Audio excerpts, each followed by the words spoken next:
As praias de águas cristalinas e piscinas naturais formadas entre os recifes fazem de Porto de Galinhas um dos mais belos destinos do Nordeste brasileiro. Este cenário paradisíaco vai receber em agosto o maior evento de propriedade intelectual e direito digital da América Latina. Porto de Galinhas será a sede do 44º Congresso Internacional da BPI, tanto pela infraestrutura e beleza, quanto pela sua proximidade com a capital de Pernambuco. Está a 30 minutos de Recife e do Aeroporto Internacional dos Guararapes.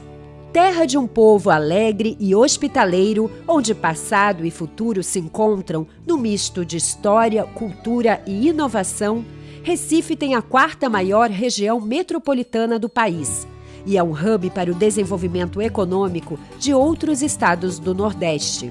Além disso, abriga o Porto Digital, um dos mais importantes polos tecnológicos do mundo, onde estão mais de 350 empresas e 20 mil profissionais trabalhando com inovação e tecnologia de ponta.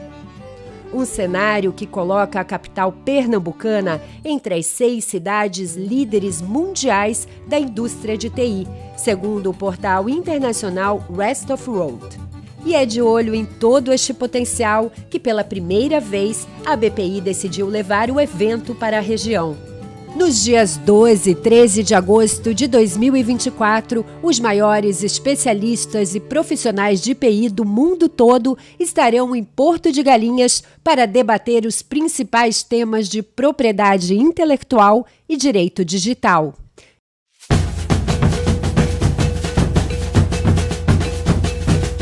E também, é claro, para muito networking.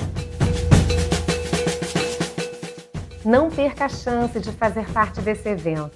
Junte-se a nós no 44º Congresso Internacional da Propriedade Intelectual da BPI. Estamos ansiosos para te receber lá.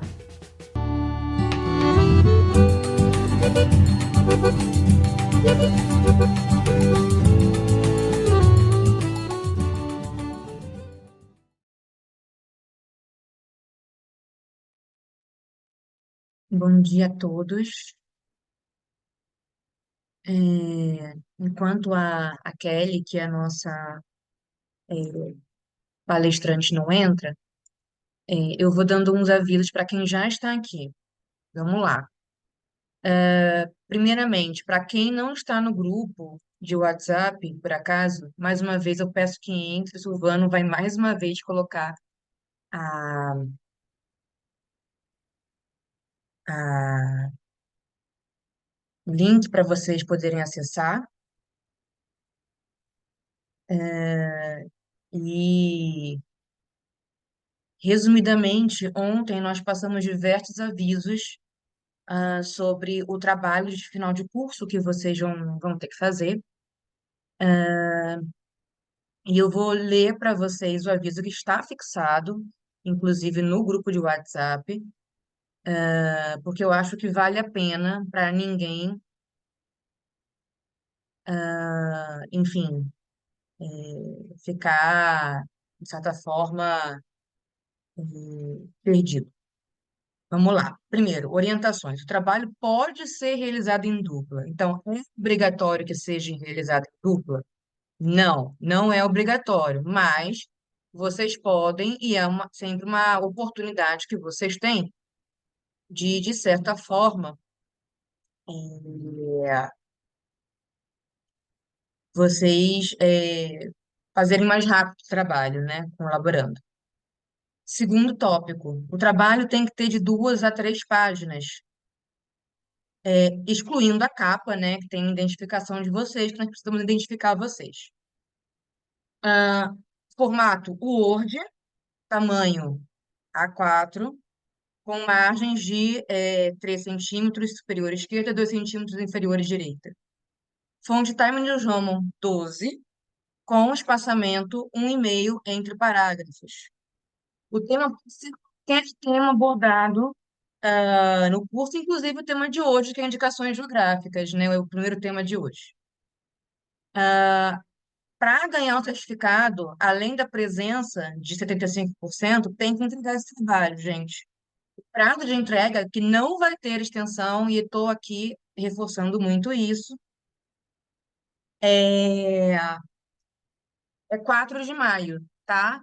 E eu estou explicando, a gente está pedindo para entregar os trabalhos no Word, não vai ter uma nota assim no trabalho, é só se passou ou não passou, mas eu acho importante em Word para que eu possa fazer comentários, né? Ainda mais que é um trabalho curtinho, para vocês aprimorarem até eventualmente publicarem, como a gente já conversou, tá bom? Então, sem mais delongas, para a gente não atrasar aqui o nosso calendário, e saudando aqui a Isabela, a Silvano, a Silke, todo mundo aqui do staff da OMP, BPI, que está aqui também.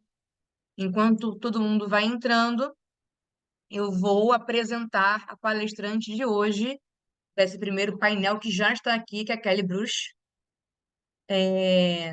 Quem trabalha com indicações geográficas no Brasil provavelmente já conhece a Kelly, mas vamos aqui apresentá-la. A Kelly, ela é doutora em Direito pela URGS, que é a Universidade Federal do Rio Grande do Sul, e pela Université Rennes, aí meu francês não é bom, mas é A1, com um estágio pós-doutoral em agronegócios também na URGS. Ela é professora adjunta do Departamento de Direito Econômico e do Trabalho da Faculdade de Direito da URGS e vice-diretora e professora do Programa de Pós-Graduação do Centro de Estudos e Pesquisas em Agronegócios, também da URGS. Ela é professora do Profinit, que é um mestrado profissional em rede nacional em propriedade intelectual e transferência de tecnologia para inovação. Professora da academia do INPI, que é o Instituto Nacional de Propriedade Industrial aqui do Brasil. Membro da Comissão Especial de Propriedade Intelectual da OAB, Rio Grande do Sul. Associada fundadora da Aliança CIPA, Sistemas Integrados de Produção Agropecuária. Membro da BPI e membro da Estação Internacional de Juristas de Direito do Vinho e da uva, né, francesa. Eu não vou falar aqui em francês, né, que é a língua original da minha associação, que meu francês é tenebroso, vocês vão ficar assustados. Então, vou poupar vocês desse momento. E já, desde já, vou passar a palavra para Kelly, para que ela possa começar a conversar com vocês. Kelly, o palco é seu. Bom dia, Aline, tudo bem? Bom dia, vejo aqui Isabel e vejo várias pessoas aqui conhecidas. Um prazer estar aqui com vocês. Agradeço muito o convite para falar de algo que eu gosto muito de falar e que a Aline me deu um desafio muito interessante, que é falar sobre indicações geográficas pensando no aspecto da sustentabilidade. Para quem já me ouviu falar, eu digo que é um desafio interessante, porque geralmente eu tenho uma visão muito crítica em relação a se efetivamente uma indicação geográfica pode produzir a sustentabilidade. Mas eu vou trazer aqui algumas, algumas reflexões minhas para a gente poder conversar sobre isso. Deixa eu ver aqui, está habilitado, está funcionando, deixa eu compartilhar com vocês. Isabel, eu sempre acho que eu não tenho sotaque, mas tudo bem, né? É da vida. Vocês. Ah, sim, é para tu. Bom, vamos lá. Então, é, como eu conversei um pouco com a Aline, eu achei importante a gente fazer um, digamos assim, um passinho atrás para a gente localizar o que que é uma indicação geográfica, para a gente trabalhar ela sobre a ótica de ser uma ferramenta para o desenvolvimento sustentável. E para isso, a primeira coisa que eu queria convidar vocês é para vocês pensarem para que servem signos. Porque a indicação geográfica, assim como as marcas que nós vamos ver na sequência com a professora Cone, eles são signos que servem para um propósito. E o propósito, eu quero trazer aqui para vocês, mergulhem aqui, convido vocês a mergulharem junto comigo nessa experiência. Imagine vocês andando pelo supermercado, estão procurando um vinho para tomar com uma pessoa importante para vocês. E vocês chegam e de repente vem uma série de vinhos que têm uma coisa em comum, que é tipo assim, denominação de origem, e vocês se aproximam, pá, Vale dos Vinhedos. E de repente vem à mente de vocês um determinado lugar em que vocês estavam num pôr do sol com uma pessoa importante para vocês, fazendo um brinde.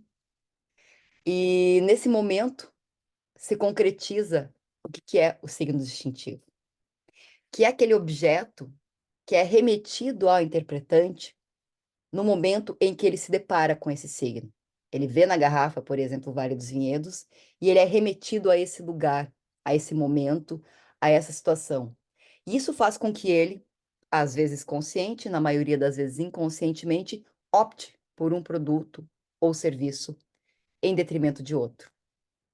E é para isso que a gente, digamos assim, trabalha e protege os signos distintivos de maneira geral, porque eles são ferramentas poderosas para uso no comércio. E eu vou ter uma série de signos distintivos, mas eu vou trabalhar aqui hoje com vocês, né, as EGs. Eles também servem para comunicar, e essa aqui é uma brincadeira que eu faço, tá? Uma série de qualidades que não tem como o produtor que está próximo, né, não está ali, poder comunicar para o consumidor. E são características que esse produto tem. Podem ser características qualitativas, como, por exemplo, esse produto ser vegano. Sim, existem vinhos que não são veganos, porque alguns vinhos eles podem ser clarificados com clara de ovo e, portanto, não são veganos. Então, aqui eu poderia ter um vinho que para mim é um valor ser vegano.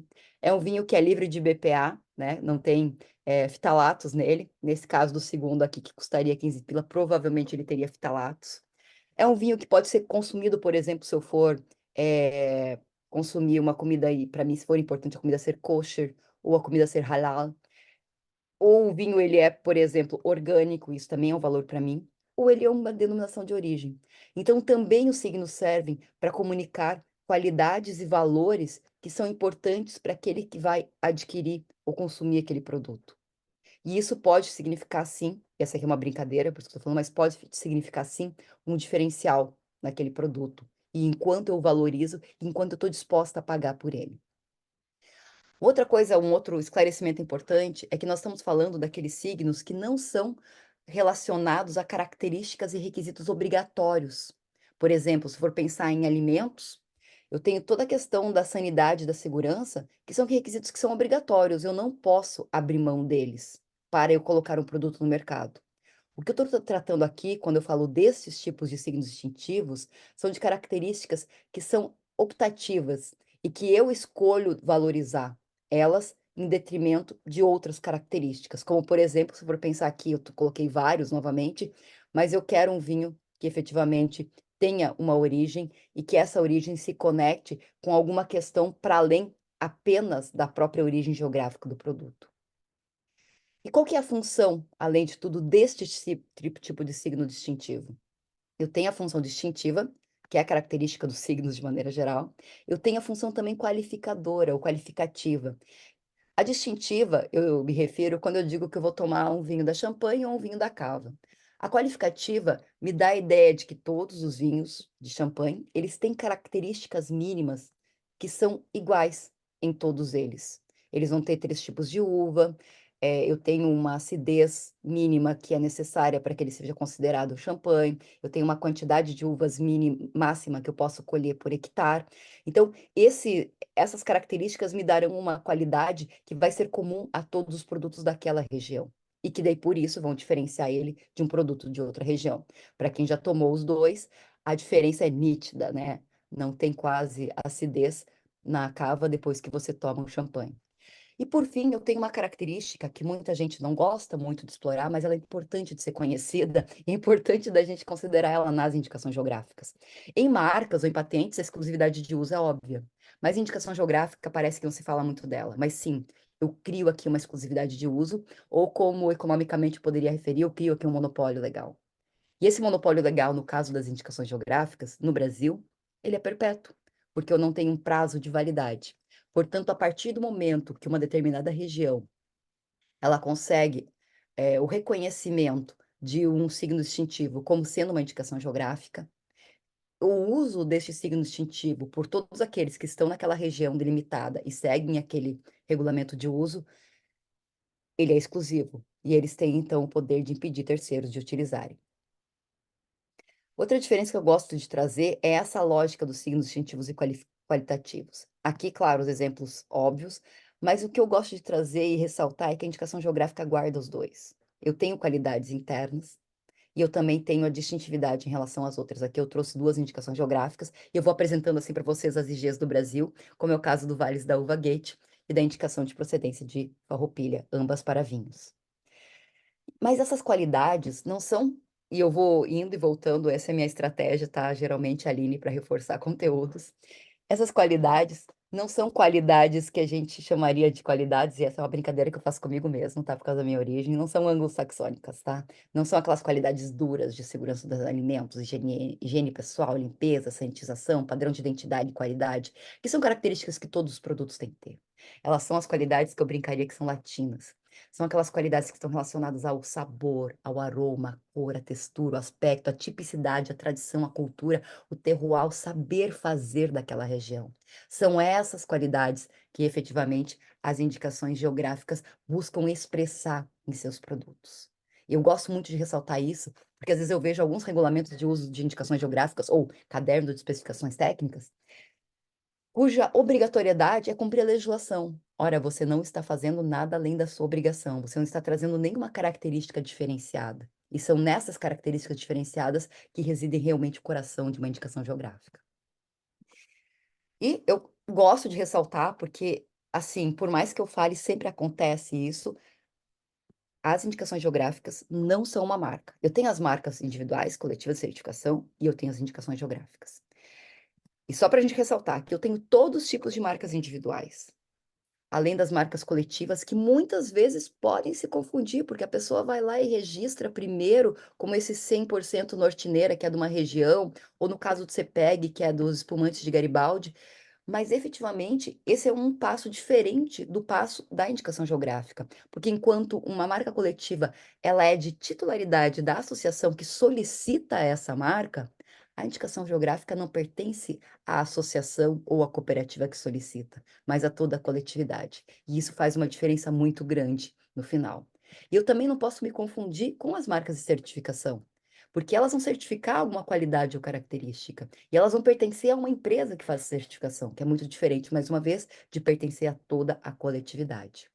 E aqui estão, sendo um pouquinho bairrista, algumas indicações geográficas, né? Essas aqui são para vocês conhecerem um pouquinho mais as indicações geográficas do Rio Grande do Sul.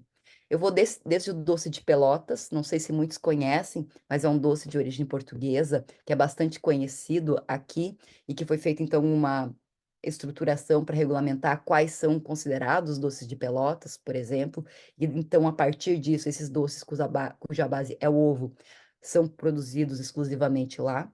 Mas eu vou também, por exemplo, para o chocolate de Gramado, passando por todas as indicações geográficas de vinho, como é o caso de Farroupilha, Pinto Bandeira, Altos Montes, Monte Belo, Campanha Gaúcha e, claro, Vale dos Vinhedos. Além da mais recente denominação de origem, a primeira exclusiva para espumantes, que é Altos de Pinto Bandeira. Passando por nosso queijo serrano, que eles chamaram de Campos de Cima da Serra, eu daria uma aula só sobre isso daqui, sobre essa discussão.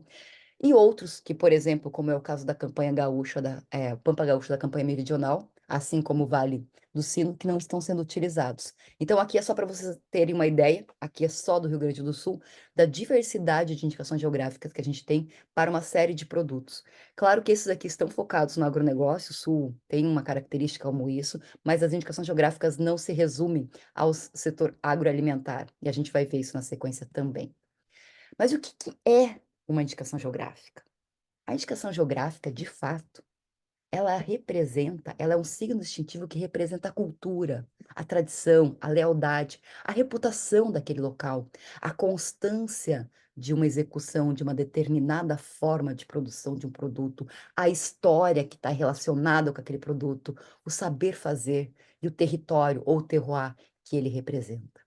E o registro do signo distintivo junto ao NPI é uma forma de representar, de preservar essa indicação geográfica. Por que eu faço essa distinção? Porque, em regra, o que a gente faz é um reconhecimento de uma IG e não uma constituição de direito de uma IG, como seria o caso de marcas. E isso faz uma grande diferença quando eu falo, por exemplo, na discussão de proteção de signos distintivos que se sobrepõem, como, por exemplo, marcas que utilizam o mesmo signo de uma indicação geográfica. E no Brasil, nós temos 2 tipos de indicações geográficas, e essa é uma outra discussão, gente, que dá horas de muita conversa. No mundo, de maneira geral, hoje a gente tem utilizado, e daria para contar essa parte da história, não vou falar, tá? A gente teria falado de toda a nomenclatura já utilizada. No Brasil, se consolidou em haver a indicação geográfica, que se subdivide em indicação de procedência, cuja origem vem do acordo da CUP, né, Convenção de Paris, e também do Acordo de Madrid, do primeiro Acordo de Madrid, que não é o do protocolo especificamente. E eu tenho a denominação de origem, que vai vir do Acordo de Lisboa. E a indicação geográfica, claro, o nome que vai vir de TRIPS. Então, eu tenho aqui uma junção de elementos ou de nomenclaturas que foram sendo constituídos ao longo da história e se concretizam aqui no Brasil dessa maneira, especialmente por a gente seguir o protocolo de harmonização do Mercosul na sua Constituição. Então, o que que é a indicação de procedência? É um signo distintivo que representa um nome geográfico, isso é bem importante, na legislação brasileira é só o nome geográfico, portanto, cava, por exemplo, não poderia ser reconhecida como uma IG no Brasil. E esse nome geográfico, ele tem uma relação intrínseca com aquele meio, a ponto de o nome gerar uma reputação para aquele produto ou serviço, ou o produto ou serviço se relacionarem com a reputação do nome geográfico. Portanto, aquele nome, ele é o nome pelo qual o produto se tornou conhecido. Já no caso da denominação de origem, eu tenho uma relação diferente. O que determina são os fatores naturais e humanos que estão relacionados com aquele produto, que dão origem àquele produto, e são esses fatores naturais e humanos que se relacionam e reforçam, digamos assim, a notoriedade do nome geográfico. Claro que há uma interpretação aqui no Brasil de que uma DO não precisaria ter reputação. Eu sou uma pessoa das que discorda disso, enfim, e se diz isso porque literalmente na lei não está dito que uma DO precisa ter reputação, ou seja, precisa ter se tornado conhecida. Mas eu não consigo entender uma denominação de origem que não tenha sido se tornado conhecida, já que ela é algo a ser reconhecido e não a ser constituído de direito. Enfim, a gente pode discutir mais sobre isso depois, mas são esses os dois tipos. Na primeira, na indicação de procedência, o foco que eu preciso, por exemplo, demonstrar para o NPI para ser reconhecido é que o nome se tornou conhecido, e na segunda, eu preciso demonstrar que há fatores naturais e humanos que influenciam o produto que estão relacionados diretamente à origem geográfica. E o que que eu registro, né? Quando eu registro a IG, o que que eu protejo? O signo distintivo contendo o nome geográfico. E hoje nós temos duas estratégias que o Brasil permite de registro, que é o registro do nome geográfico só no formato nominativo, como é o caso de Matas de Minas, ou no formato misto, por exemplo, a linguiça de Blumenau ou a cachaça de Paraty, duas recentemente reconhecidas. Na União Europeia, de maneira geral, não se reconhece uma representação mista, apenas nominativa. E isso às vezes causa um certo tipo de, como assim? Lá não, aqui sim? Pois é, foi a escolha que a gente fez no formato de registro. Algumas questões, né? A abrangência territorial, portanto, se a IG não estiver registrada no Brasil, ela não é reconhecida como IG. E daí eu fico, às vezes, bastante impressionada com algumas pessoas, né, que dizem que tal produto não poderia reconhecer porque é uma IG, mas ela não é uma IG brasileira. Ela não foi reconhecida pelo NPI. E, portanto, em princípio, a não ser que eu fosse utilizar a questão da repressão à concorrência desleal e as falsas indicações de procedência que estão previstas lá na CUP, eu efetivamente não tenho uma proteção no Brasil. Mas, enfim, quero uma IG no Brasil, proteja no Brasil.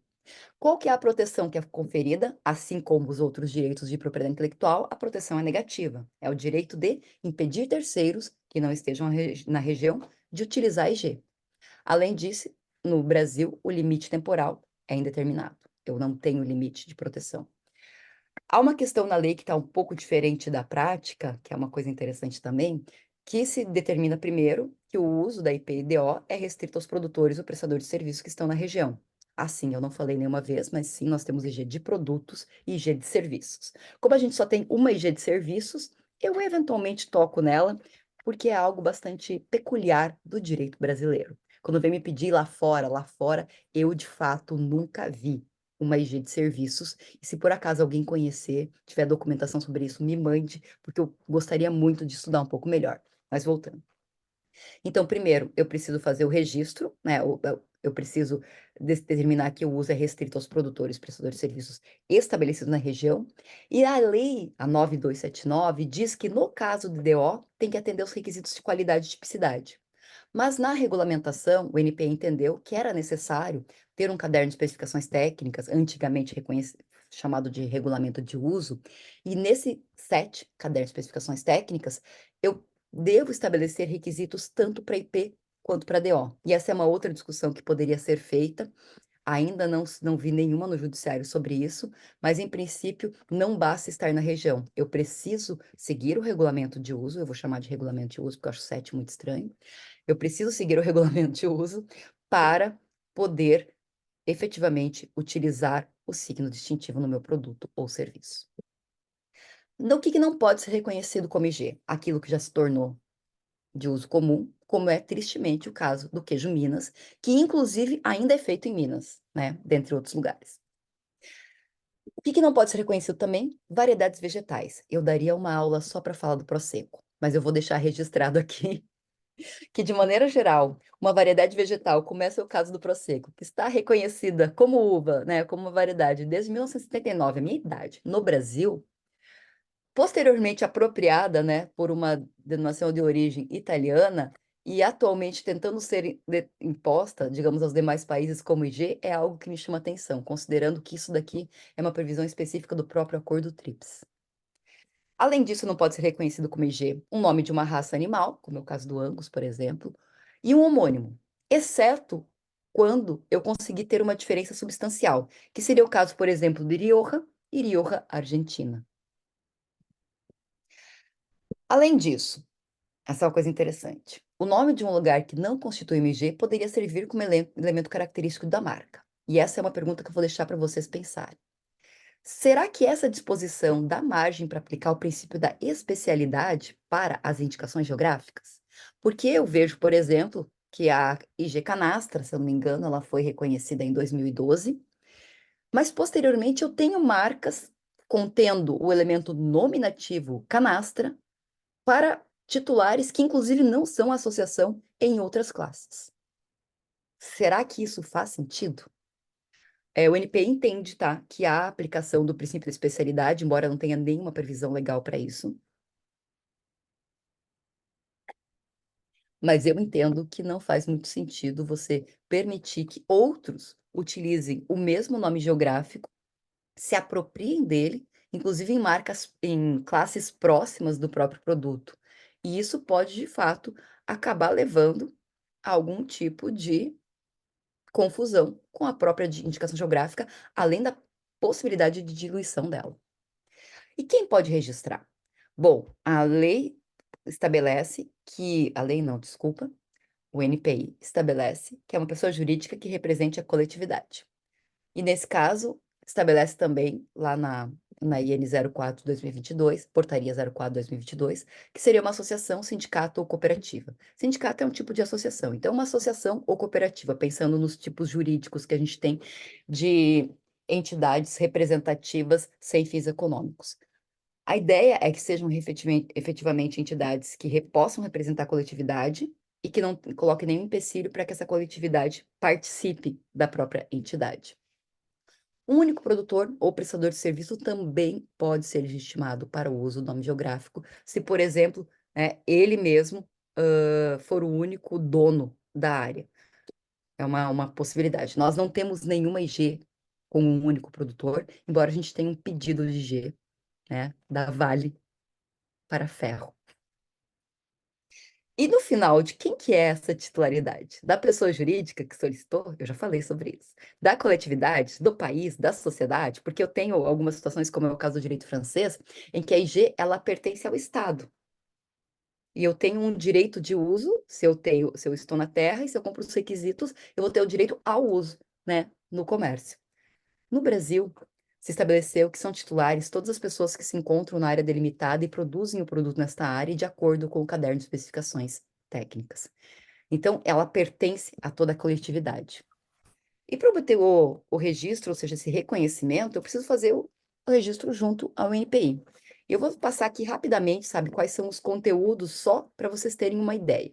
Eu preciso apresentar, óbvio, o formulário, documentos comprobatórios, que são a legitimidade do representante, e técnicas relacionadas à comprovação dos requisitos da IP e da DO, além da representação gráfica e da GRU. E uma coisa que eu comento assim, ó, que é importantíssimo, tá? Se vocês forem trabalhar com IG um dia, para preparar toda essa documentação, é imprescindível que os produtores da região delimitada entendam e queiram a IG e participem do processo. Porque senão eu não terei uma indicação geográfica de fato. Eu terei alguma coisa que alguém vendeu para alguém. Com relação à legitimidade, vou demonstrar, né, que efetivamente a associação ou a cooperativa representam aqueles produtores, e isso pode se dar por meio de declaração, por meio da própria associação que demonstra que cobre um número grande de produtores. E também eu tenho que estabelecer, eu tenho que demonstrar que os produtores são estabelecidos na área geográfica, exercendo atividade econômica, que eu posso demonstrar também por meio de declaração, assim como juntar, por exemplo, talão de produtor, nota fiscal e outras estratégias de demonstrar que eles estão efetivamente produzindo na região, para que a gente não crie, né, uma IG fake, já que agora fake está na moda, né? Porque sim, existem possibilidades de criar uma IG fake. Eu junto tudo lá, eu, né, tenho todas umas, como é que eu vou dizer? Todo mundo está com intenções de ir morar lá, intenções de produzir no lugar, intenções de, mas eu preciso ter isso concretizado, porque senão, de fato, eu não vou reconhecer algo que já existe, eu estou criando uma coisa. E daí eu deveria ir para a marca coletiva e não para indicação geográfica. Além disso, eu preciso juntar, então, como documentação técnica, o caderno de especificações técnicas. E esse caderno, ele é o coração da IG, porque é o que diz que tem que ser feito pelos produtores ou prestadores de serviço para que aquele produto ou serviço de fato seja reconhecido. Ou seja, é ali que eu vou demonstrar que aquele produto, aqui eu estou dando como exemplo a região de Tanguá, no Rio de Janeiro, aquele produto ele tem características únicas. E nesse caso aqui específico de Tanguá, é só nessas partes do ano aqui que estão coloridinhas nesse gráficozinho que aquela laranja tem a expressão da DO de lá. Se eu não colher naquele período, eu vou ter laranja, mas não a laranja de Tanguá. É isso que eu vou estabelecer dentro do caderno para que efetivamente o produto possa expressar as qualidades que aquela área estabelece, né? Se relaciona com o produto. Além disso, eu preciso de um instrumento oficial que delimita a área geográfica. Eu fui querer, Aline, fugir um pouquinho, né? Porque senão eu só falo do sul. Então, eu achei muito interessante essa DO da laranja, até porque olha só que interessante. A área oficial não é só o município de Tanguá, é a região de Tanguá, mas a região de Tanguá, todos os municípios entenderam que aquele era o nome que tinha se tornado conhecido. E eles conseguiram compor para que fosse um nome geográfico conhecido para toda a região, para a gente também não inventar nomes para aquela região. Esse é o nome, é Tanguá que é conhecido. Então, e essa é a região produtora, é aqui que eu tenho essas características, é essa característica que vai fazer parte, e é essa região que vai fazer. E isso é estabelecido por um órgão oficial, que vai delimitar e justificar a delimitação da área geográfica. É importante também ressaltar uma coisa aqui. Eu preciso justificar a delimitação, por quê? Dependendo de como eu fizer, eu vou excluir terceiros. Lembra, quem não está na área geográfica é excluído. E se eu excluo esses terceiros, efetivamente, eles podendo e tendo as características, eu de fato tenho uma IG que não é verdadeira com relação ao conteúdo fático, ou seja, aquela área é uma área que tem as mesmas características, por que que foi excluído? Enfim, ele é muito importante esse documento. Além disso, claro, eu preciso ter uma estrutura de controle. E essa estrutura de controle pode ser uma estrutura de controle de primeira parte. Isso quer dizer que, por exemplo, a associação ou cooperativa estabelece um conselho regulador, que pode ser formado por produtores e técnicos de instituições de pesquisa, pessoas de fora, que representem os consumidores ou a sociedade. Ou eu posso contratar também, estabelecer um controle de terceira parte por uma empresa certificadora. Prós e contras, que eu acho que é interessante a gente trazer, porque isso começa a entrar na questão da funcionalidade da IG. A terceira parte é interessante, porque ela é isenta, mas ela é cara, é custosa. E nem sempre uma indicação geográfica, especialmente os produtores de uma indicação geográfica, que em regra são em regiões não tão favorecidas, são em regiões que estão com algum perigo de desaparecimento, vão ter condições de pagar. Embora eu tenha algumas IGs brasileiras, como a do Cerrado, por exemplo, que é de terceira parte, e funciona muito bem, ou a do Vale do Submédio Vale do Submédio do São Francisco, que é de terceira parte, que não funciona. Eu tenho que estabelecer aquilo de acordo com a realidade. A regra tem sido a primeira parte, o conselho regulador, e nesse caso, tem problemas? Claro que tem, porque eu tenho o produtor avaliando produtos dos produtores. Mas geralmente se estabelece todo um protocolo para degustação ou análise às cegas. Então, eu tenho estratégias para que isso possa funcionar também. É importante olhar para essas questões e olhar para a realidade de cada região. Além disso, eu preciso demonstrar, no caso da IP e da DO, as comprovações específicas para cada uma delas. No caso da IP, eu preciso demonstrar que o produto se tornou conhecido. E daí que eu trago, por exemplo, essa notícia, que ela é de 1923 e que diz que há 60 anos, né, já se publicava, né, falava-se do vinho na região. Enfim, isso é uma estratégia que a gente utiliza quando a gente vai fazer todo o recolhimento histórico para demonstrar que aquele produto realmente era um produto que já era conhecido naquela região. E no caso da DO, eu vou precisar demonstrar que fatores naturais e humanos influenciam. E eu gosto muito de trazer esse exemplo do arroz do litoral norte gaúcho, porque ele é visual. Ele fica, essa região, que é essa faixinha amarela, fica entre a Lagoa dos Patos e o Oceano Atlântico. Nessa região, que não tem muita altitude, a amplitude térmica é muito baixa, ou seja, calor e frio varia muito pouco. E isso influencia diretamente no grão do arroz. O grão do arroz ele fica menos gessado, ele fica mais cristal, mais transparente, mais bonitinho, mas ao mesmo tempo ele também fica diferente na panela. A cocção dele é melhor e ele gruda menos naturalmente, para quem não gosta de arroz grudado. Então, ele tem características que são relacionadas ao território, que influenciam diretamente no produto. E essa é a ideia da indicação geográfica. E não são só características geográficas. Eu também tenho os produtores que resolveram plantar arroz nessa região, com o sistema, né, de arroz alagado, e eles descobriram que teria essa característica, tanto que esse é um arroz extremamente valorizado, pelo menos aqui no sul. Enfim, é isso que a gente vai demonstrar nessa documentação técnica. E precisa ter uma série de estudos científicos para isso.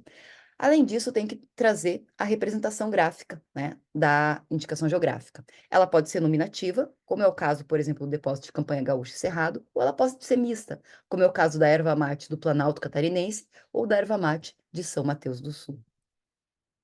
E para que serve uma indicação geográfica reconhecida? Basicamente, ela serve para impedir que terceiros, que não são da região e não seguem as regras do caderno de especificações técnicas, utilizem o signo distintivo da EG. A gente vai ver, por exemplo, essa característica interessantíssima que uma colega achou para mim, que é o queijo Minas de Portugal, né? Dizem que a gente copia eles. Eu achei uma em que eles copiam a gente. Pois é, além disso, claro, eu vou ter o caso da California Champagne, porque os Estados Unidos não reconhecem champanhe como indicação geográfica, e eu vou ter aqui o queijo, né, da Império da Canastra, mas para um queijo Minas. Só que o queijo canastra não é um queijo Minas. Então, aqui são esses usos inadequados, né, do meu ponto de vista, né, porque efetivamente queijo Minas não é protegido em Portugal, nem em Califórnia, Champagne, né? Champagne não é protegido nos Estados Unidos, mas no caso canastra é um problema realmente daqui. É para isso que serve o reconhecimento da EG. Esse é o objetivo dele no sentido jurídico. Agora, eu tenho benefícios decorrentes de se ter uma EG reconhecida? Tenho a demanda pelo produto, por exemplo, né? E o reconhecimento pelo consumidor, que vai chegar e falar assim: ah, você não tem um queijo canastra para provar? Chega em Minas e pergunta em qualquer lugar se não tem um queijo canastra. Como assim não tem queijo canastra? Né? E canastra de verdade. Ou chega, né, aqui no sul e fala assim: pô, doce de Pelotas está em falta? Como assim? Né? Ou vai lá para o Paraná, você já comeu um barreado de morretes? Ou, tipo assim, né? Eu tô sendo aqui um pouquinho bairrista agora que eu tô vendo, gente do céu. Mas enfim, tô tentando, tô tentando.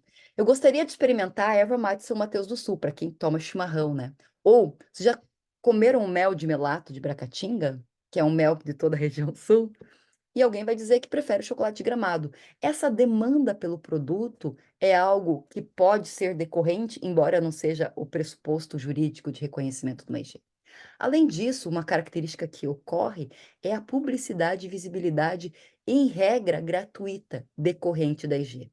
Eu fui pesquisar nesse caso aqui, que foi a IG de erva mate de São Mateus, e eu consigo 102 mil resultados.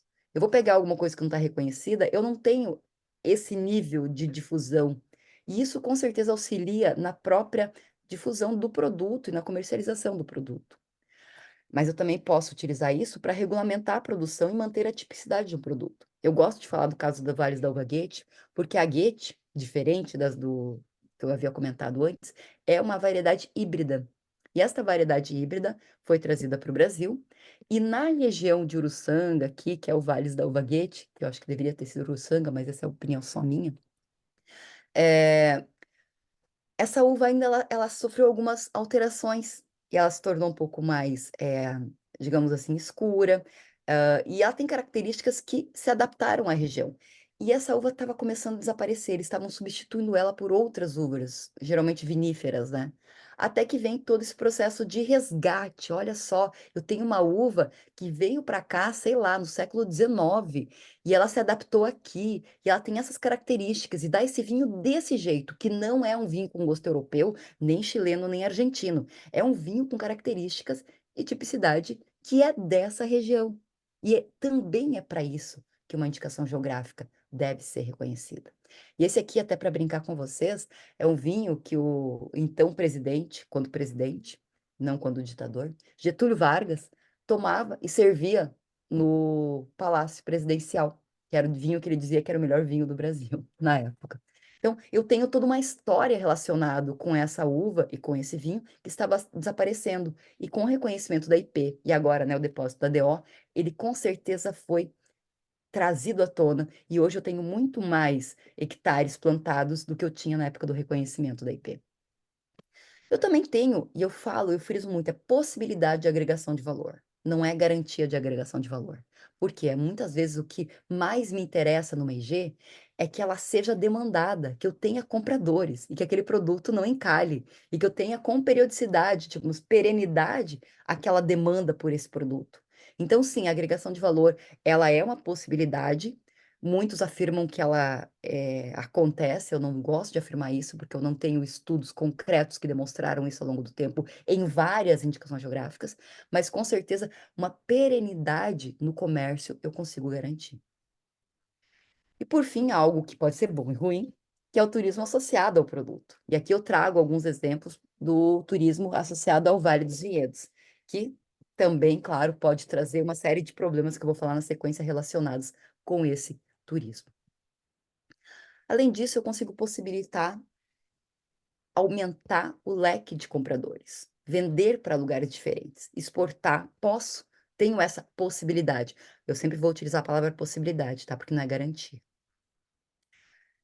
Todos os benefícios garantem a sustentabilidade da IG, mas, e essa é a pergunta que eu coloco, elas garantem o desenvolvimento sustentável do produtor, da comunidade local, da região? Pode haver problemas decorrentes do processo de reconhecimento da IG? Vou trazer alguns desafios que eu já vi serem enfrentados. Os produtores não se apropriaram o que é uma IG, não entenderam o que é uma IG, eles fazem uma confusão entre a IG e a marca coletiva, já me procuraram para tentar licenciar a IG para uma empresa, um advogado. Não há uma participação efetiva dos produtores no processo de reconhecimento e, portanto, aquelas regras não são regras que estão relacionadas com ele. Há um processo top-down de reconhecimento em que alguém vai lá, uma instituição vai lá e diz que aquilo lá é interessante e faz todo o processo sem que haja realmente uma demanda e o envolvimento dos produtores. Há uma promessa de garantia no aumento do preço, mas ela não se concretiza. E daí pode acontecer, inclusive, o abandono da IG pelos produtores por falta de esclarecimento e por não alcançarem as vantagens que foram prometidas lá no início. Excesso de regulamentação descaracterizando o produto tradicional, em que eu levo à comoditização do produto, eu padronizo o produto ao invés de harmonizar regras e acabo com a tipicidade do produto. Isso acontece, já vi acontecer. Ou às vezes eu coloco uma regulamentação tão rígida que ninguém consegue cumprir e, portanto, aquela regulamentação não é daquele produto, porque aqui eu não estou tratando de uma marca de certificação, aqui eu estou tratando realmente de reconhecer um produto que já está sendo comercializado, que já está no mercado. Pode acontecer a apropriação e captura da IG por grandes grupos econômicos, e pasmem, isso aconteceu com a Champagne, a região da Champagne. Hoje eu tenho grandes grupos econômicos lá, que vocês devem conhecer. Uma excessiva valorização da terra para uso diverso da produção, e daí isso aconteceu muito no Vale dos Vinhedos, em que os produtores, né, que produziam uva lá, resolveram optar por vender as terras para alguém construir, por exemplo, casa ou um condomínio na região, porque eles ganharam muito mais do que com a produção de uva. E daí pode acontecer a exclusão dos pequenos produtores, que eram para quem de fato a IG tinha sido constituída. Exclusão de grupos rivais, eu monto uma associação, excluo aqueles que eu não quero, vou lá, delimito a área de um jeito que aquelas pessoas ficam fora, posso. Pode acontecer um turismo que descaracteriza a região, e nesse caso, o Vale dos Vinhedos foi protagonista positivamente em conseguir impedir que um mega empreendimento tipo Disneyland da uva fosse instalada dentro do Vale dos Vinhedos, que aquilo descaracterizaria totalmente a região, acabaria com o que é a DO hoje. E o produto, né, se tornar pouco acessível para os consumidores tradicionais, porque, tipo assim, quem consumia já não vai poder pagar 3 vezes o preço que o produto virou. Então, esses são alguns desafios que a gente enfrenta. E daí, Aline, vem agora o desafio que eu tenho, tu me falou que eu tenho, né, mais 10 minutos aqui para falar sobre eles. Como esses e outros benefícios e problemas podem impactar no desenvolvimento sustentável? E daí eu peguei cada um dos objetivos e fui pensando em IGs e características que poderiam estar relacionadas.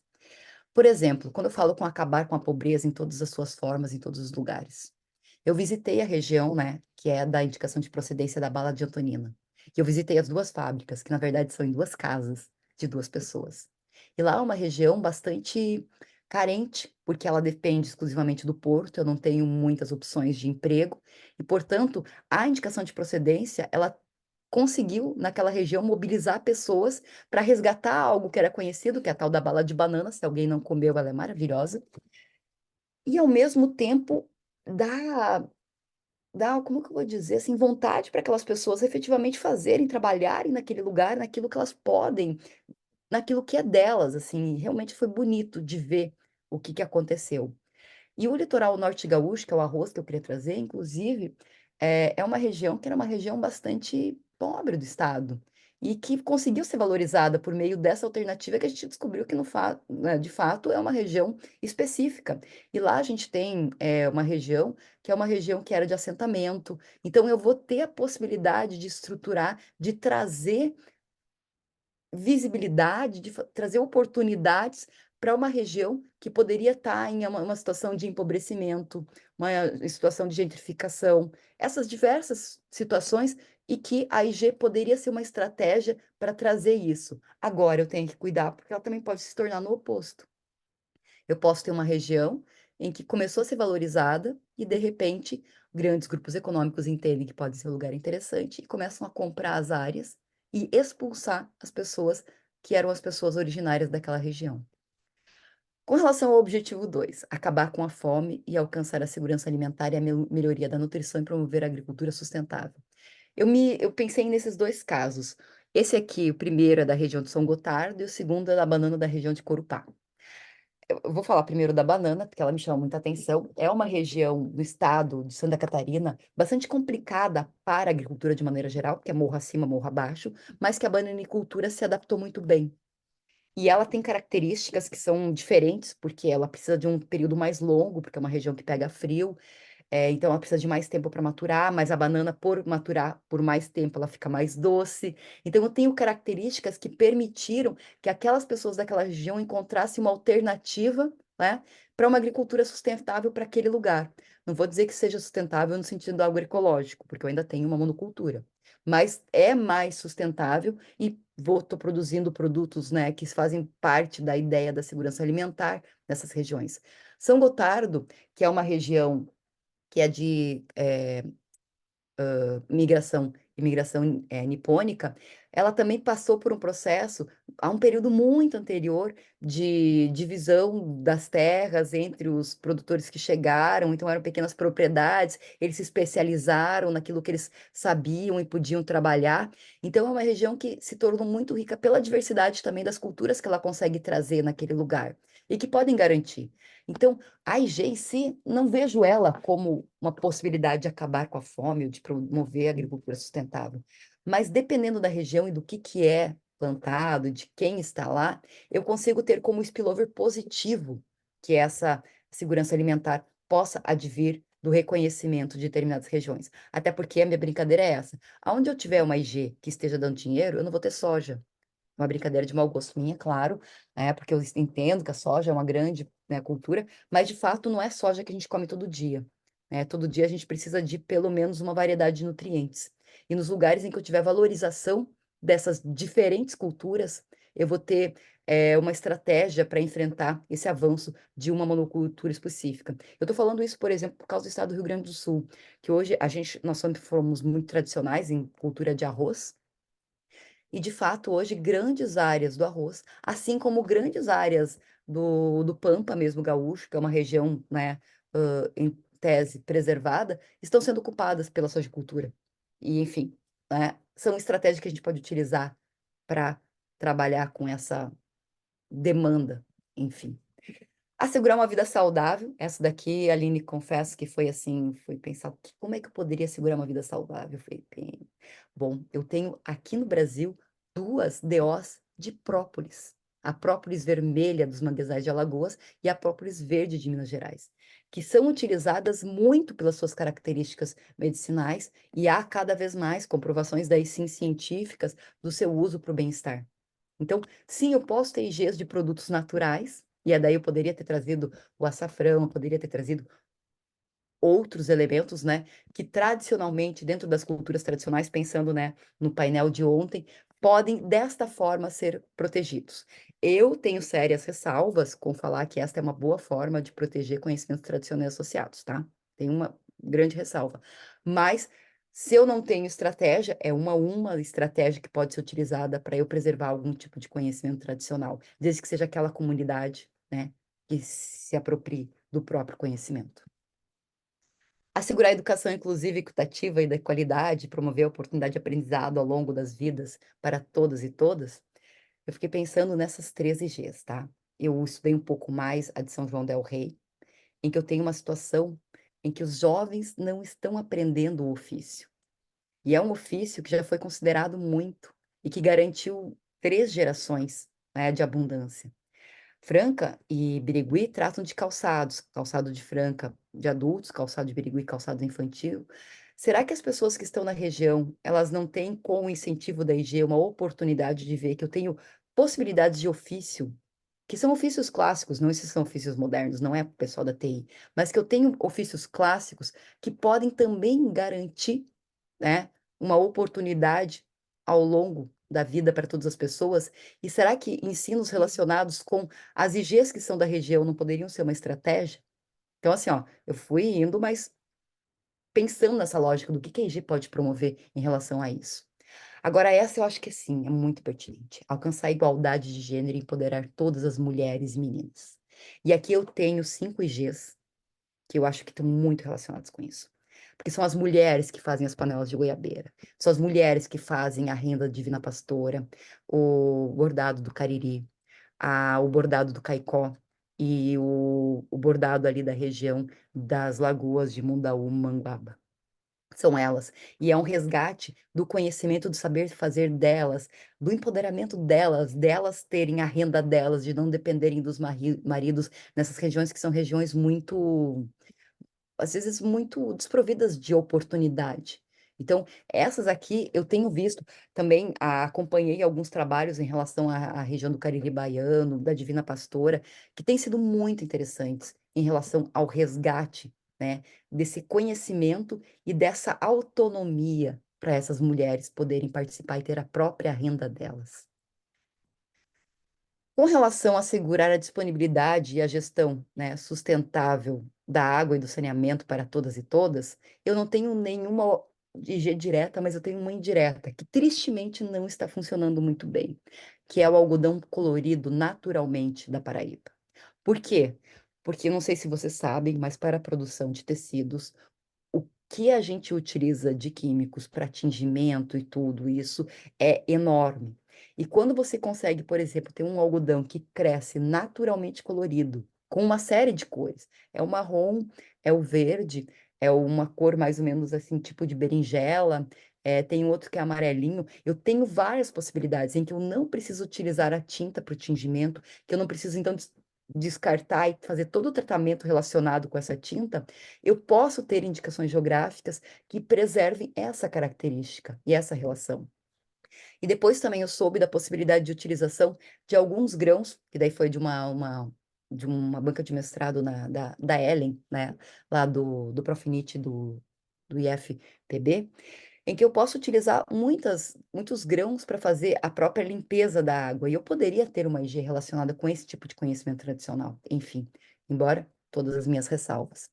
Além disso, eu fiquei pensando, né, como que eu falo de assegurar o acesso confiável, sustentável e moderno e a preço acessível à energia para todos.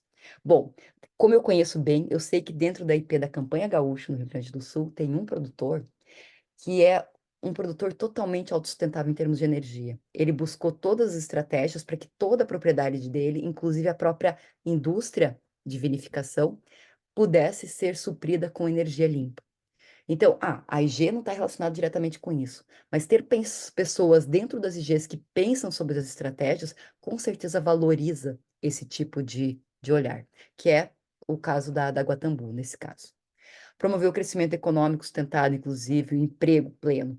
Nesse caso, o meu raciocínio foi muito parecido com aquelas outras que eu trouxe aqui, mas são regiões que são regiões, digamos assim, um tanto quanto complexas, como é o caso, por exemplo, não sei se vocês conhecem, do Norte Pioneiro do Paraná. É uma região do Paraná mais empobrecida, e você ter, por exemplo, no caso, a IP do morango, assim como lá tem a IP do mel, também tem a goiaba de Carlópolis, faz com que haja alternativas de emprego e renda para aquela população, que é o mesmo caso do vinho do Vale do São Francisco. É que era uma região que não necessariamente tinha uma característica empreendedora com muitas possibilidades, e com a instalação das vinícolas lá e dos vinhedos, com toda a possibilidade da irrigação, realmente trouxe alternativas para aquela região. Não sei se hoje sim, depois de 20 anos, 30 anos da instalação, eu tenho uma IG. Mas a IG ela não pode surgir a partir da lógica de que eu quero desenvolver um lugar, vou lá criar e crio uma IG. Não. Eu tenho todo um local que foi desenvolvido e aquilo resultou, né, numa criação. É assim como é o caso de Resende Costas. Construir infraestruturas resilientes, promover industrialização, inclusive sustentável e fomentar a inovação. A única IG que me veio foi a do Porto Digital. Porque sim, eu já ouvi falar, daí eu tenho sempre críticas, mas eu já ouvi falar positivamente também, que era uma região degradada do centro de Recife e que ela foi realmente recuperada por esse parque tecnológico e que hoje, efetivamente, ela tem promovido uma estratégia inclusiva. Agora que eu vi que meu horário está batendo. Reduzir a desigualdade dentro dos países e entre eles. Esse aqui é o caso que eu gosto de provocar, porque aqui no Brasil a gente tem IGs de uvas híbridas e americanas, caso do Vales da Uva Gate de Bitoruna.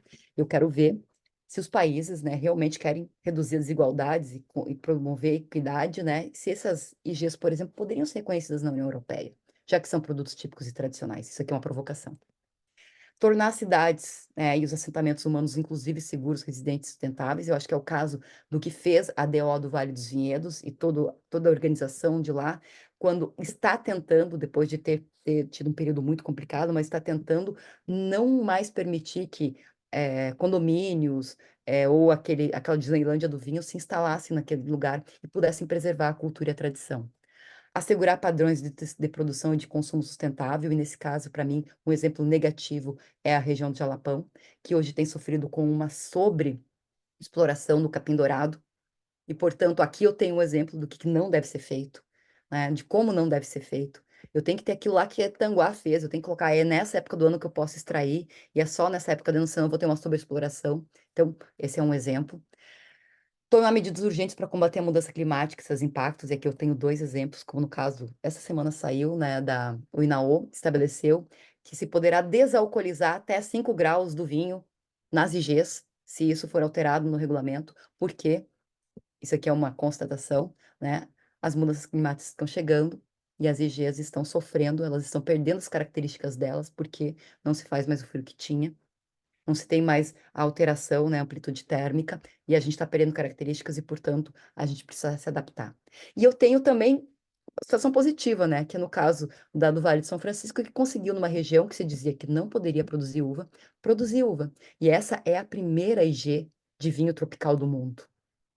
Ou seja, é realmente assim uma estratégia de o que eu posso fazer apesar das mudanças climáticas, que são prementes e que a gente precisa considerar.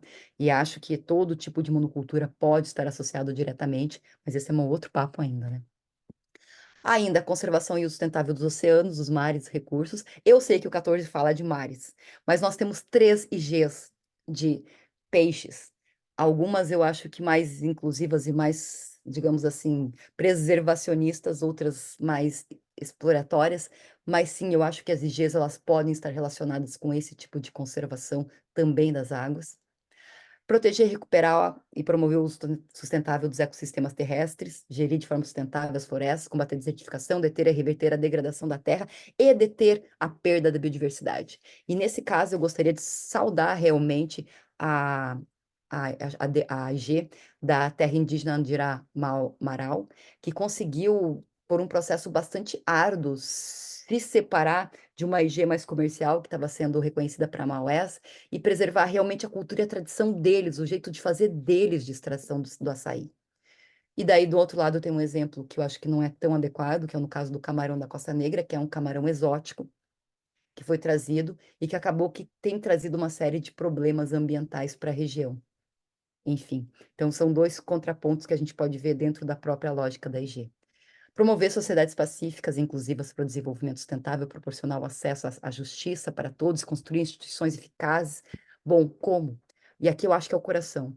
Uma indicação geográfica, ela só funciona quando eu tiver uma coletividade organizada, estruturada, pacífica, trabalhando junto.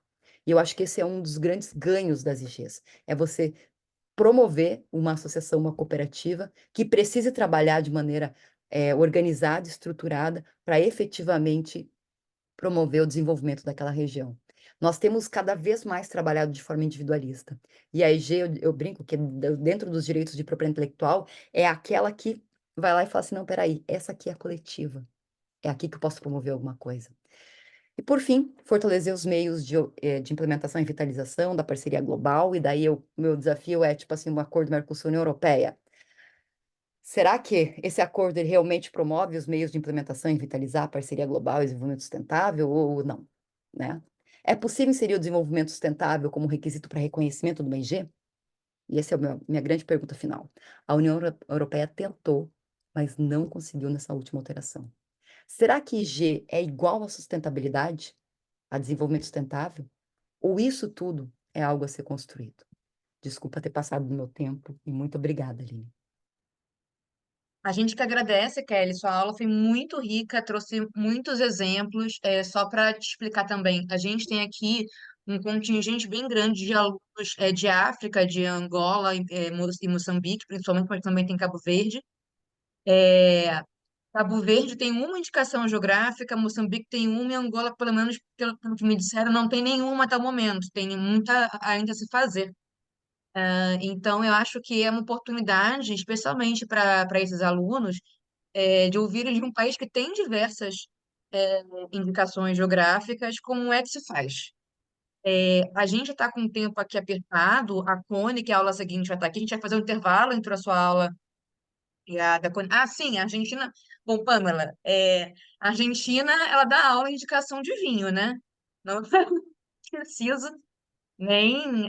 Que tem uma aluna aqui argentina, que é a Pamela, que ela fala português bem, mas. Por causa do tempo, eu vou ter que selecionar aqui uma pergunta. Então, quem não tiver a pergunta respondida, pode enviar e-mail para a Kelly, que a Kelly acho que tem muito prazer em debater as dificuldades de indicação geográfica. Mas tem uma pergunta aqui que eu vou tentar resumir, que é a questão de uma região em que você tem pequenos produtores rurais que querem viver, mais um grande produtor que não se mobiliza, é ele quem tem poder econômico. Como resolver esse tipo de conflito em benefício de desenvolver a região? Olha, primeiro, o grande produtor não precisa se envolver, podem ser só os pequenos. Tenho exemplos concretos disso, de que eu tinha grandes produtores que não tinham interesse naquela região se desenvolver, porque, né, se ela se desenvolver, ele comprava a matéria-prima daquela região e a matéria-prima ia ficar mais cara. Então, os pequenos se organizaram, se estruturaram, se rebelaram e fizeram EG, apesar, inclusive, do grande produtor ter, inclusive, entrado com oposição em relação à IG. Você tem uma ideia. Mas, enfim, foi concedido. E agora esse grande produtor, que está vendo que a iniciativa está dando certo, ele está voltando a se aproximar. Porque, assim, a área do produtor desse grande pode estar dentro da delimitação. E ele pode não participar num primeiro momento. Né? A gente não está sendo aqui exclusivo, né? A gente não está excluindo ninguém. Mas a iniciativa pode ser dos pequenos produtores também. Tem muitos órgãos oficiais, como o Ministério da Agricultura e o SEBRAE, que dão apoio financeiro, inclusive, para essa estruturação inicial. Então, eu não preciso necessariamente do acordo de 100% daqueles que estão na área para que a IG seja reconhecida. Ó, a Elga tá dizendo aqui que Cacau de São Tomé é uma IG de São Tomé e Príncipe. Eu não sabia que tinha gente aqui de São Tomé. Eu já tinha visto Cabo Verde. É legal saber, né? Bem legal saber. É, é. Ok, boa tarde, muito obrigada. Sim, comecei hoje. Estava com Ah, então problema, por mas isso. comecei hoje. Muito obrigada, parabéns pela brilhante apresentação. Muito bem. Sim, estamos Ali, ali, estamos também com café e a pimenta em processo também de finalização para proteção como indicação geográfica. Será as nossas próximas. Nossa, então assim, acho que dos países lusófonos estamos faltando só Timor-Leste, né? Que fala português. E a Guiné-Bissau, sim, sim. Guiné-Bissau e a parte da Índia que ainda conserva um pouco do português, que é Goa, né? Eu, quando morei na Inglaterra, eu tive essa experiência de conhecer gente de Goa. O português deles é muito diferente do português que você fala no Brasil. Eu preferia me comunicar em inglês com eles, porque eu não conseguia entendê-los. Porque eles falam uma versão de português muito diferente da que é falada no Brasil. Eu tinha realmente extrema dificuldade em entendê-los. Mas Guiné-Bissau não. Guiné-Bissau eu consigo entender. Quando eu fiz a UERJ, eu estudei com alunos da Angola, da Guiné-Bissau e de Cabo Verde, que vinham estudar direito no Brasil, por um programa que a UERJ tinha. Angola eu consegui entender 100%. Aline, Embora, eu poderia responder só mais uma pergunta bem rapidinho aqui? sim, por favor. Essa aqui especificamente que pergunta por que que o algodão colorido da Paraíba não deu certo. Ele não deu certo porque a organização lá foi capturada por uma empresa grande que não tinha mais interesse que ele fosse feito dessa forma. Foi por isso que ele não deu certo. Eles estão exportando em quantidade como algodão colorido, mas aquela organização mesmo da IG, ela parou. Eu tive lá algumas vezes já para fazer pesquisa em campo e foi bem triste de acompanhar essa captura por um grande grupo. Eu só queria responder esse, Aline, porque eu achei que era importante comentar esses outros tipos de observações.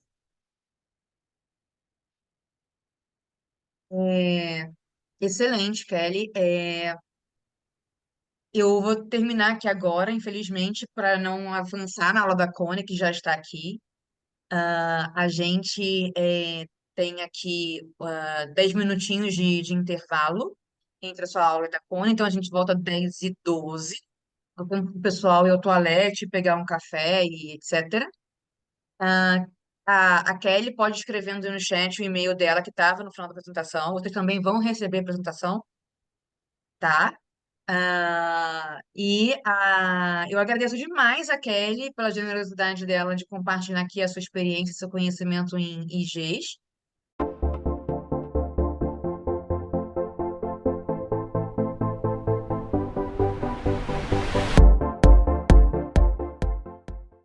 As praias de águas cristalinas e piscinas naturais formadas entre os recifes fazem de Porto de Galinhas um dos mais belos destinos do Nordeste brasileiro.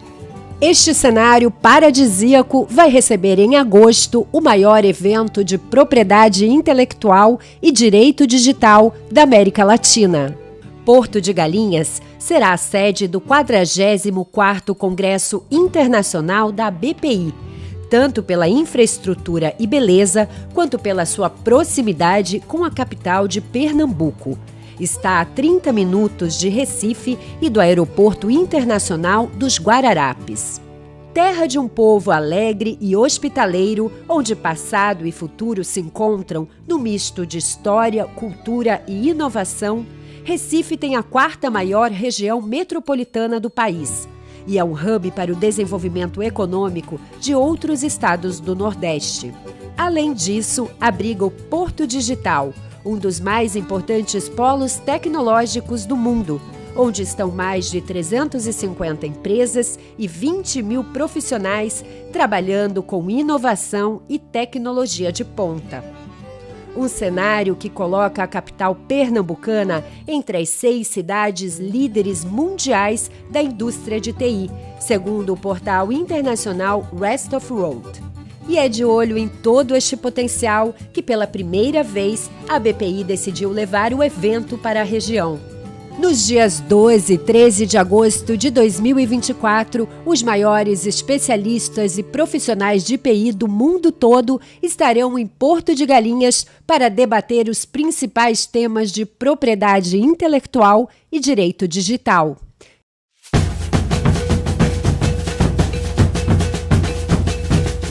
E também, é claro, para muito networking. Não perca a chance de fazer parte desse evento. Junte-se a nós no 44º Congresso Internacional da Propriedade Intelectual da BPI. Estamos ansiosos para te receber lá.